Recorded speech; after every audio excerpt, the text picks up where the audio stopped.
Welcome back to the Sunday Reset. I'm AK Dozanti, first responder wellness coach and specialist, and this is your weekly wellness check-in where I cover things that you might be struggling with as a law enforcement officer or first responder. And I've been hearing a lot of chatter about how all of this mental health stuff is making cops soft. And here's what I have to say about that. It's not fluffy. It's not soft. It's muddy. It's gritty. It's hard. Being vulnerable is really difficult, and it's not about letting your emotions run the show and logic and reason going out the window. It's the exact opposite of that. It's acknowledging that your body is experiencing an emotion, which is simply data and evidence from the body because you're human.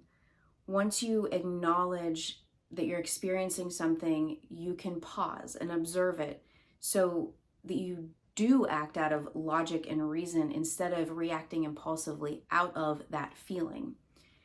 If you don't acknowledge your emotions, they will hijack your system and they will get louder and louder until you do acknowledge them. And that tends to be where we explode or we shut down or say and do things that we don't mean or don't benefit us. So it is in fact more rational to work with your emotions because they're a part of your human experience. You can't outrun them, you can't outdrink them, you can't bury them under your muscles as hard as you try. But the flip side of that is that we can't let smashing the stigma and all of the mental health information swing too far. We can't let that pendulum swing too far because it's also okay to be okay. I hear that a lot of times people say, I'm fine, what's wrong with me? And there's a lot of very real mental struggle in the first responder world, but there's also a fair share of kind of romanticizing the struggle. And it's not really something to romanticize. Struggling mentally doesn't mean that you're broken. Oftentimes it actually means that your body responded in an appropriate way and it just got stuck in that cycle.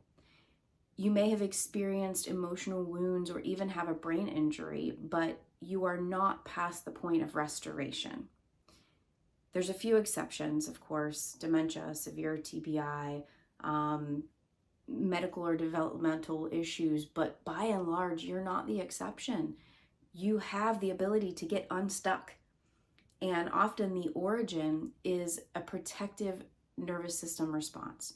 So something that's to be expected when you're presented with a certain set of circumstances, usually something that is traumatic or life-threatening.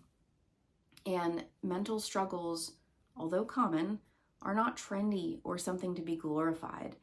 When we use rhetoric that makes mental health issues desirable, it causes people to look for an opportunity to self-diagnose, to use one or two things that they might be experiencing to convince themselves that they are an anomaly. They're a unique, mysterious creature that is irreparably damaged. And this mindset keeps people stuck.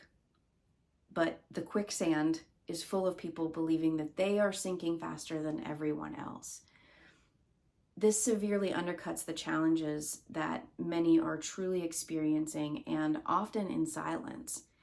So the paradox here is that no one can know the experience of another or compare one experience to another. And we can't isolate anyone that says that they're suffering, nor should we. But rather, we can lead by example and shift the conversation to be validating and productive, compassionate and honest to all sides, even people who are okay. I'm no stranger to using dark humor to cope, connect, or communicate pain, but we have to get real. We have to speak directly. We have to lift each other up and focus on identifying the struggle as a means for progress. Make it trendy to do the inner work and have personal growth and development. Start glorifying getting well. Start romanticizing healing. You can get more on these types of topics by finding me on social media or subscribing to my email list, all linked up at akdozanti.com.